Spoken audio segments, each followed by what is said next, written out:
ঘুগনি তো কম বেশি আমাদের সবার বাড়িতেই হয়ে থাকে, তবে চিকেন ঘুগনিটা একটু স্পেশালি সাধারণত হয়। কার কি দিয়ে ঘুগনি খেতে ভালো লাগে নাকি শুধুই বেশি ভালো লাগে, আপনাদের মতামত শেয়ার করুন কমেন্টে। যাই হোক, welcome back to cook with a bong, আর আমি সৌরভ। তাহলে আজকের রেসিপি একদম স্পেশাল চিকেন ঘুগনি।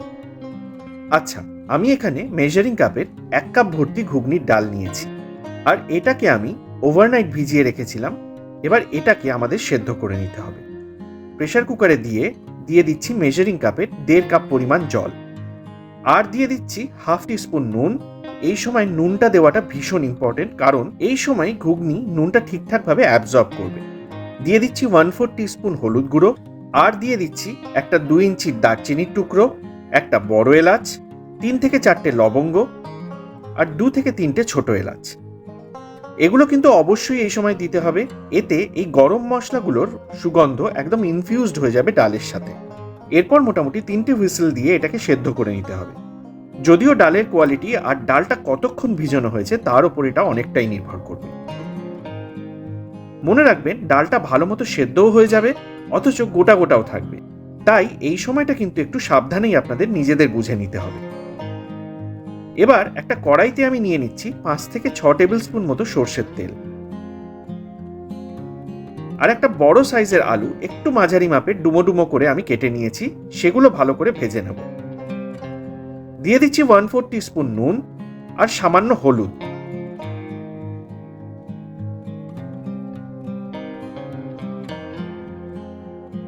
মোটামুটি গোল্ডেন রং ধরা অবধি ভেজে আমি এগুলোকে সরিয়ে রেখে দেবো।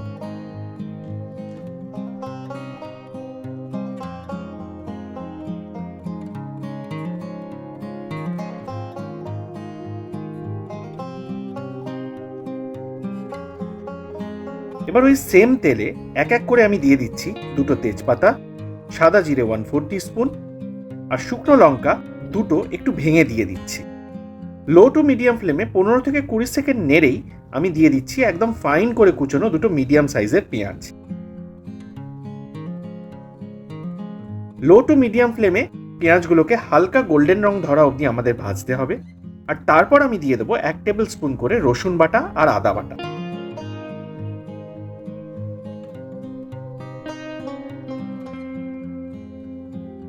তিরিশ সেকেন্ড মতো মিডিয়াম ফ্লেমে একটু নেড়ে নিয়ে দিয়ে দেবো 3টে মিডিয়াম সাইজের টমেটো, ডুমো ডুমো করে কেটে নেওয়া।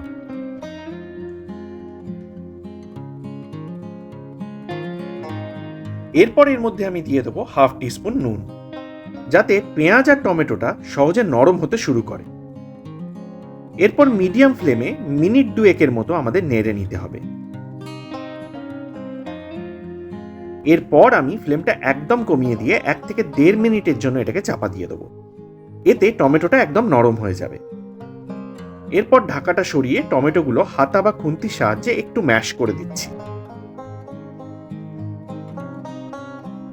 আচ্ছা, এবার আমি বোনলেস চিকেন দিয়ে দিচ্ছি 300 গ্রাম মতো, যেগুলো দেখুন আমি আগে থেকেই একটু ছোট ছোট বাইট সাইজ পিসে কেটে রেখেছিলাম।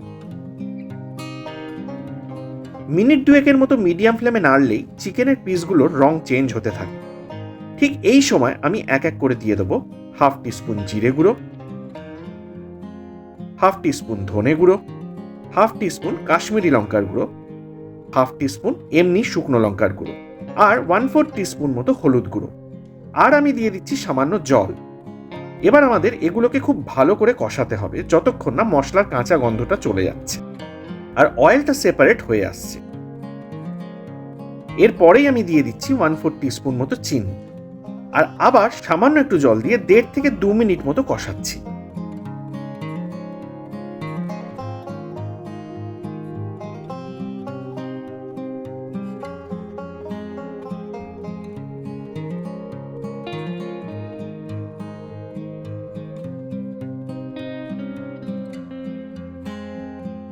দিয়ে দিচ্ছি আগে থেকে ভেজে রাখা আলুগুলো, আবার সামান্য জল দিয়ে কষাচ্ছি, আর আবার ঢাকা দিয়ে একদম লো ফ্লেমে 1.5 থেকে 2 মিনিট মতো ছেড়ে দেবো। আচ্ছা, এইভাবেই 3-4 খেপে বারে বারে সামান্য করে জল দিয়ে মাংস আলু সমেত মশলাটাকে আমাদের কষিয়ে নিতে হবে। 3 থেকে 4টে কুচনো কাঁচা লঙ্কা আমি এই সময় দিয়ে দিচ্ছি। আর এরপরে অয়েলটা ভালো মতো সেপারেট হয়ে গেলে আমি মিশিয়ে দেবো সেদ্ধ করে রাখা ঘুগনিটা। এবার মিডিয়াম টু হাই ফ্লেমে এটাকেও আমাদের 6 থেকে 8 মিনিট মতো কষিয়ে ফাইনালি আমি এখানে 1.5 কাপ জল ঢেলে দিচ্ছি।